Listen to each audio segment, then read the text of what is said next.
Jack the Ripper was never caught. Nearly 140 years later, we still don't know who he was, yet From Hell gives us a complete answer. So did the movie uncover something the police missed, or did it turn an old theory into a convincing horror story? To answer that, I'm going to follow the movie's investigation and compare its clues with the real case. From Hell is a fictional horror story, so invention is part of the job. I'm asking whether history supports its solution. The movie begins in Whitechapel, 1888. Mary Kelly and the women around her are struggling to earn enough money to eat, while a local gang demands payment from them. The friend Anne Crook appears to have escaped that life. She has a baby called Alice, and a wealthy lover called Albert, who she believes is a painter. Then men burst into her home and take Albert and Anne away. Alice is left behind, and everybody who knows about her has suddenly become a problem. This is the first major change in the real story. The movie presents Mary Kelly, Polly Nichols, Anne Chapman, Elizabeth Stride, and Catherine Eddowes as one close group. There isn't any good evidence that the 5 women were friends. They lived in the same overcrowded part of London, but that alone doesn't prove a shared connection. There's another issue with how the movie groups them. All 5 have often been described as prostitutes, but modern research has challenged that. The London Museum says Mary Kelly is the only one known to have been earning money through sex work when she was killed. The movie needs to make the group simpler because it needs one secret that connects every victim. As a story choice, I understand it. Without a personal link between the women, one secret can't explain every death. Once the movie makes them witnesses to the same marriage, every murder has a clear purpose, and Mary knows she could be next. The first woman killed in the movie is Martha Tabram. Her murder introduces us to Inspector Frederick Abberline, played by Johnny Depp, and it immediately shows us that this is going to be part detective story and part horror movie. Martha Tabram was a real woman who was murdered in Whitechapel in August 1888. She suffered 39 stab wounds, and some researchers have argued that she could have been an early Ripper victim. She isn't usually included amongst the 5 victims most commonly linked to him. The movie changes Martha's injuries, but Abberline treats her death as a separate crime. He says her murder was cruel, yet it resembles violence he's seen in the East End before. Polly's injuries are methodical and deliberate, which tells him a different killer is now working in Whitechapel. This is one place where the movie doesn't force a disputed death into its answer. Martha is sometimes proposed as an early Ripper victim, but From Hell leaves her outside the main series. A murder gives Abberline a clear contrast when Polly's found. After Polly Nichols is murdered, Abberline begins to see a method. The movie has him conclude that Polly was killed in a carriage and left where her body was found. Grapes suggest that somebody wealthy gained her trust, and Abberline believes more than one man took part. These clues are doing a lot of work. The carriage creates a place where the murderer can operate unseen. The grapes point towards money, and the missing organs suggest medical knowledge. The idea of 2 men prepares us for a killer with help. Everything leads away from a local attacker and towards somebody with protected status. The real Nichols murder doesn't support the whole chain. There's no reliable evidence that Polly was transported in a carriage, and no organs were missing from a body. Grapes weren't found beside a body, and there's no proof that 2 men took part. The movie's built clues that lead towards an answer that's already been chosen. For the movie, those invented clues make the investigation easy to follow. Each one pushes Abberline closer to an educated man with access to a carriage. We can solve the mystery along with him, even though we're moving further away from the historical case. The movie's Frederick Abberline bears little resemblance to the real inspector. Johnny Depp plays him as a younger widower, whose opium use triggers psychic visions. He later falls in love with Mary Kelly. The real Abberline was 45. In 1888, he had years of experience policing Whitechapel, which is why he was brought back to help with the investigation. He'd also been married to his wife Emma for nearly 12 years. There's no evidence that he was an opium addict, or that he had psychic visions. The visions let us see Abberline's instincts. They also warn us another murder's coming, even though he never arrives in time to prevent it. I personally think the real Abberline might have made a more interesting detective. In some ways, he knew Whitechapel and he understood the people living there. The movie gives him supernatural help instead, then makes him an outsider who can move between Murray and the men protecting the crown. When Annie Chapman's killed, the movie pushes the medical idea even harder. More organs are removed, and grapes are found again.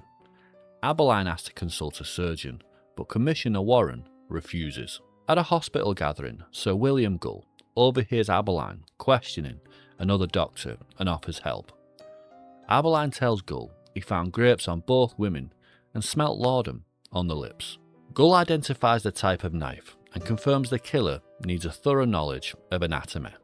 He also says a brain seizure forced him to give up surgery. That makes him appear physically incapable of committing the murders. Ian Holm makes Gull easy to trust. He seems physically harmless, but he understands every detail of the injuries. Abberline sees an expert who can help him, and as the audience, we're being invited to do the same. Abberline traces the men who took Anne back to Special Branch. He then finds her in an institution. She's been subject to brain surgery and can no longer explain what happened. Murray helps Abberline uncover the secret. Anne married Albert in a Catholic church and gave birth to his child.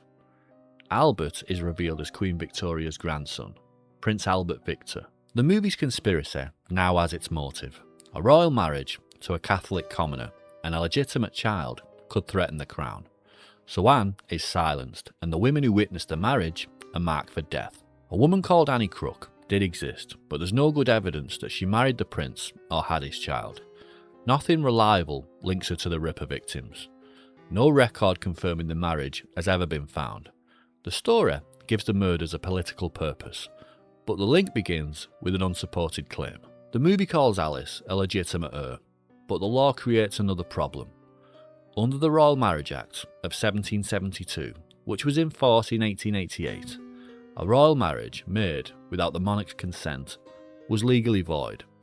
Alice couldn't have been a legitimate heir through a secret ceremony, even if it had happened. This Is Where From Hell becomes more than a story about one murderer. The killer has the government behind him, so the police, they can't reach him. The victims are killed while the men at the top avoid any direct involvement.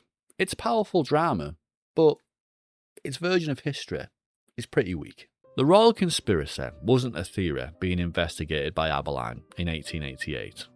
Versions of it appeared more than 80 years later. During the 1970s, the story grew to include the royal family and the Freemasons. That later theory inspired Alan Moore and Eddie Campbell's graphic novel, which was later then loosely adapted into this movie. So, From Hell isn't uncovering a forgotten police solution. It takes a much later theory and places it inside Abberline's investigation. The later date explains why everything fits so neatly. The theory was built after every famous clue was known, so it could give each unanswered part of the case its place inside the conspiracy. None of that was available to the detectives in 1888. The movie does something similar with the letter that gives From Hell its title. A package was sent to George Lusk with part of a human kidney and a letter headed with those words. It may have come from the killer, although that's never been proved. In the movie, the letter gives Abberline another warning before the next murders take place. The next major killings are those of Elizabeth Stride and Catherine Eddowes.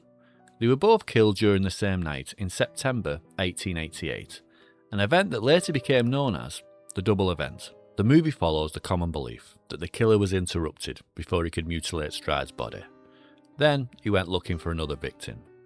Eddowes is killed later that night, and part of her apron is found near writing on a wall in Golston Street. Historically, the From Hell letter arrived after Eddowes had been killed and a left kidney had been removed. Moving it earlier lets the movie use the letter as a warning and makes the conspiracy unfold in the order it needs to. That writing was real, although nobody knows whether the murderer put it there. Police Commissioner Charles Warren ordered it removed because he feared it could cause violence against Jewish people in the area. The movie includes that fear, but Abberline also reads the strange spelling as a clue pointing towards a Masonic ritual. Once again, a real detail is given a new meaning. There's no solid evidence that the murders were Masonic executions. The theory turns a disputed piece of graffiti into a signature left by men who believe their organisation can protect them. This is one of the movie's better tricks. It doesn't always invent a clue itself. Sometimes it takes something that happened and changes what it means. If you already know about the wall writing, then the explanation can sound more convincing than it deserves to be. By this point, Abberline believes the murder locations form a hidden pattern. He also noticed similarities between the killings and Masonic rituals, leading him to suspect a connection to the Brotherhood. He confronts Gull and expects answers, and Gull finally reveals the truth. Gull has been Abberline's expert all along, which makes the reveal stronger. He's been inside the investigation, hearing what Abberline knows and deciding how much to tell him. The man who seems safest to trust is the man Abberline has been hunting. Gull admits he was originally asked to remove the threat created by the marriage. He's gone far beyond that order and turned the murders into his own ritual. This gives the movie two villains. Gull commits the murders, while the people protecting the crown allow him to continue because exposing him would expose them. When he becomes too dangerous, the Freemasons don't hand him to the police. They destroy his mind, with an operation similar to the one used on Anne Crook. None of this proves the real Gull was Jack the Ripper. There's no evidence connecting him to the crime scenes or any of the victims. Nothing links him to the coachman helping with the murders either. His name wasn't part of the original police investigation, and he wasn't pulled into the Ripper theory until 1970. The real Gull was a major Victorian doctor and one of Queen Victoria's personal physicians. He suffered a serious stroke in 1887 and never fully recovered. He was 71, and the Royal College of Physicians say he would have been physically immobile during the murders. That makes the movie's version even harder to accept. Gull is the answer the movie needs, but there's no good historical reason to believe he was Jack the Ripper. As a respected doctor with access to the royal family, he connects the murders to the conspiracy. The real man doesn't fit the role nearly as neatly. The ending moves even further away from history. Gull believes he's murdered Murray Kelly, but Abberline finds a lock of dark hair that doesn't match Murray's red hair. Gull has killed another woman called Ada instead, allowing Murray to escape with Alice. The real Murray Kelly was found dead in a room at Miller's Court. Her body was severely mutilated, but it was identified by Joseph Barnett, the man she'd been living with. There's nothing reliable showing that she survived and moved to Ireland. The movie ends with Abberline dying after taking opium. Godley finds 2 coins in his hand and places them over Abberline's eyes. Before dying, Abberline chooses not to follow Murray because a sudden change in his routine might reveal that she survived.